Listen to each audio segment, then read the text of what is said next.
मेरा नाम जया है और मेरी उम्र 24 साल है। मैं दिखने में बहुत सुंदर और भरे हुए शरीर की हूँ। मुझे देखते ही कोई भी पुरुष मोहित हो जाएगा। मैं पूरे शहर में अकेली रहती हूँ क्योंकि मेरा तलाक हो चुका था और मेरे माता पिता गांव में रहते हैं। लेकिन मैं अपने माता पिता पर बोझ बनकर नहीं रहना चाहती थी। इसलिए मैं शहर में एक किराए के कमरे में रहती थी और लोगों के घरों में काम करती थी। मैं अपनी जिंदगी जी रही थी। मेरे माता पिता से मेरी ज्यादा बातचीत नहीं होती थी और ना ही मेरा उनके पास आना जाना था। मैं अपनी जिंदगी में अकेली थी, लेकिन बहुत दिन हो गए थे माता पिता से मिले हुए, इसलिए मैंने उनके पास गांव जाने का फैसला किया। मैंने गांव जाने के लिए रेलवे का टिकट बुक किया था और शाम 7 बजे मैंने बैग पैक करके रेलवे स्टेशन पर जाकर ट्रेन का इंतजार किया था। थोड़ी देर इंतजार करने के बाद ट्रेन आई और मैं उस ट्रेन में चढ़ गई। मैं ऊपर चढ़कर अपनी सीट पर बैठ गई। अभी वहां कोई नहीं आया था। मैं शांति से सीट पर बैठकर मोबाइल देख रही थी। फिर ट्रेन चल पड़ी और जैसे ही ट्रेन आगे बढ़ने लगी थी तभी एक 26 साल का पुरुष मेरे बगल वाली सीट में आकर बैठ गया।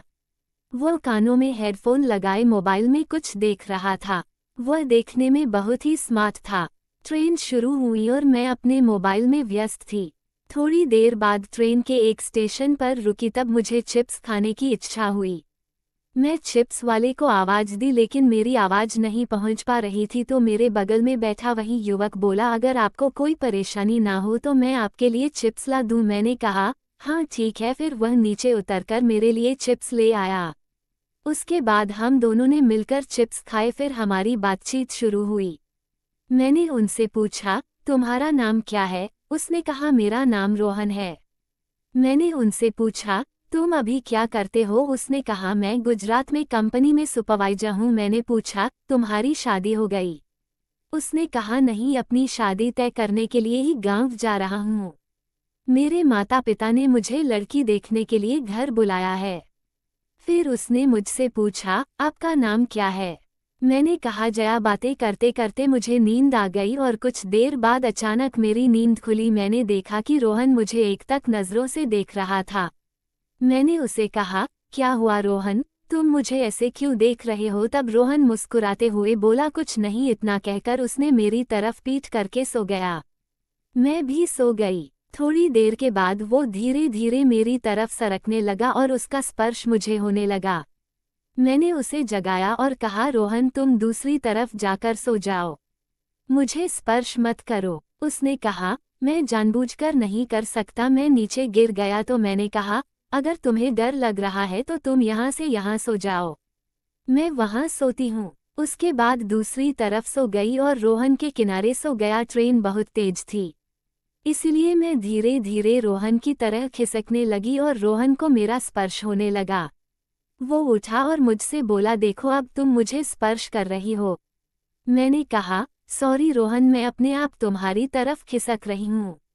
रोहन बोला, मेरे साथ भी ऐसा ही हुआ था, मैं जानबूझकर तुम्हें स्पर्श नहीं कर रहा था। उसके बाद हम दोनों सो गए। थोड़ी देर बाद मैंने देखा कि रोहन का हाथ मेरे हाथ में था और वो मुझे एकटक देख रहा था।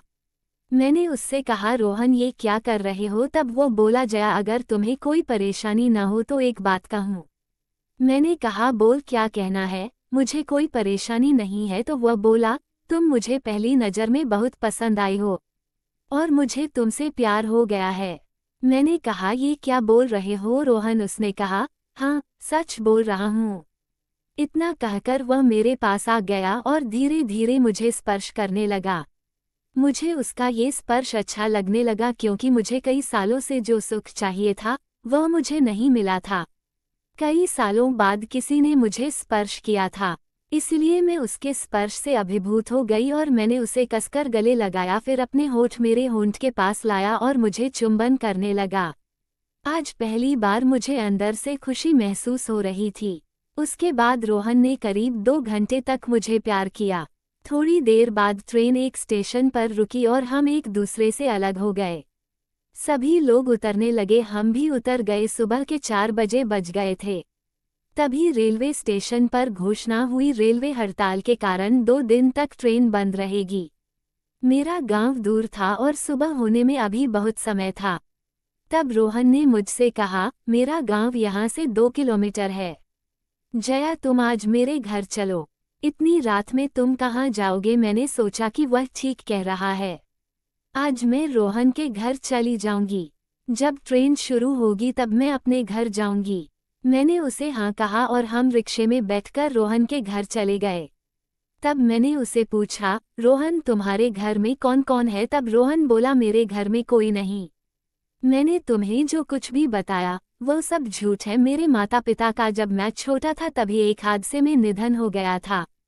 तब से मैं अकेला रहता हूँ। उसकी बात सुनकर मैं बहुत खुश हुई, क्योंकि ट्रेन में हमारे बीच जो कुछ भी हुआ था उससे मैं भी उससे प्यार करने लगी थी। इसलिए मैं उसके घर जा रही थी।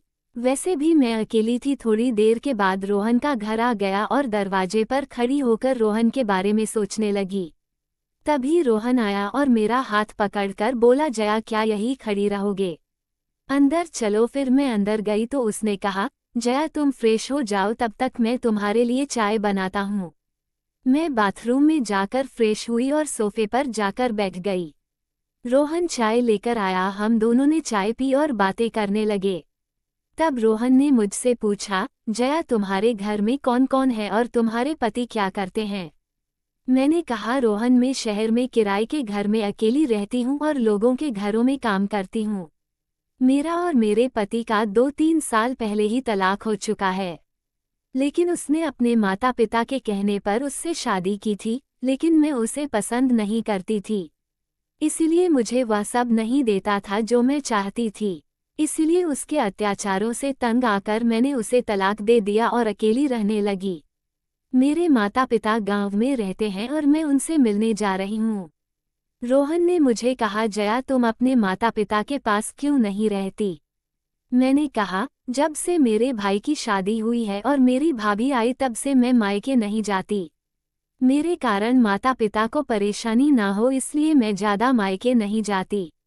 लेकिन मुझे अपने माँ बाप की बहुत याद आ रही थी, इसलिए मैं अपने गांव जा रही थी। ये सब बताते बताते मैं रोने लगी। तब रोहन मेरे पास आया और मुझे गले लगाकर बोला, जया माफ़ करना, मुझे नहीं पता था कि तुम्हारे साथ इतना कुछ होगा। मैंने कहा, ठीक है। फिर बात करते करते कब सुबह हो गई पता ही नहीं चला।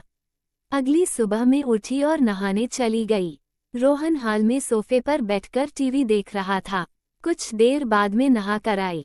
रसोई में जाकर खाने की तैयारी करने लगी। मुझे नहीं पता था कि क्या कहाँ रखा है। मैंने रोहन को रसोई में बुलाया और रोहन रसोई में आया और मुझे एकटक नज़रों से देखने लगा। फिर धीरे धीरे मेरे पास आया और मुझे कसकर गले लगाया और मुझे अपने कमरे में ले गया।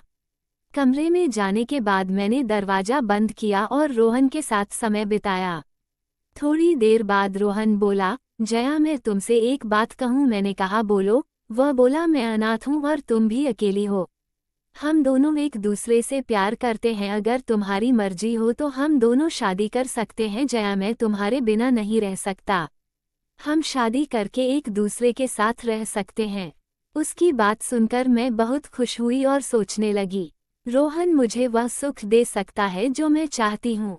मैं तुरंत शादी के लिए हाँ कह दिया और अगले दिन हमने शादी कर ली। वैसे भी मेरे घर वालों को इससे कोई फर्क नहीं पड़ता था कि मैं क्या करती हूँ।